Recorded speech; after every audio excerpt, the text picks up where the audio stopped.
مردانہ کمزوری کی دوا ایگنس کیسٹس اس دوا کے اثر کا مرغوب ترین مرکز ہے آلات تناسل۔ یہ دوا جنسی طاقت کم کرتی ہے، اسی تناسب سے کند ذہنی اور سستی اعصاب لاتی ہے۔ یوں تو اس کا یہ اثر طرفین پر ہوتا ہے، مگر مردوں پر زیادہ ہوتا ہے۔ کثرت مباشرت سے بڑھاپا وقت سے پہلے ہی آ جاتا ہے۔ جب بار بار سوزاک ہوا ہو تو یہ دوا مفید ہے۔ موچ آنے اور زور پڑنے کے لیے یہ پر اثر دوا ہے۔ سبھی اعضاء بالخصوص آنکھوں میں سخت خارش ہوتی ہے۔ تمباکو پینے سے عصبی مزاج، نوجوانوں کو دھڑکن ہونے لگتی ہے۔ ذہن، جنسی مالخولیا، موت کا خوف، غمگینی، اور اس کے ساتھ یہ خوف کہ موت جلد ہی آنے والی ہے۔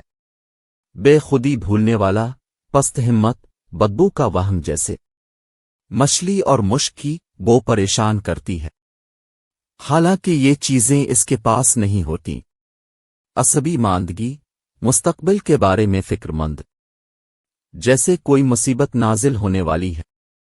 آنکھیں پتلیاں پھیلی ہوئیں، آنکھوں کے پاس خارش ہو چندھیا ہے۔ ناک مچھلی یا مشک کی بو آئے، پانسے میں درد جو دباؤ سے گھٹے۔ پیٹ تیلی پھولی ہوئی اور پر اذیت، پاخانہ نرم ہونے کے باوجود مشکل سے اترے پھر اندر چلا جائے۔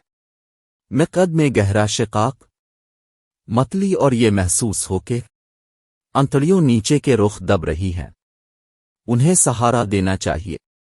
مرد پیشاب کی نالی سے زرد مواد آئے، استادگی نہ ہو، نامردی، اعضاء سر ڈھیلے، جنسی خواہش ختم، انزال کے بغیر تھوڑی منی نکلے، زور لگانے پر گودے مز کا دس گرے، قرحہ بیزی، سرد متورم، سخت پر درد۔ اس دوا کا مرکزی عمل اعضائے تناسلی پر ہے، اور عورت سے زیادہ مرد کے اعضائے تناسلی پر ہے۔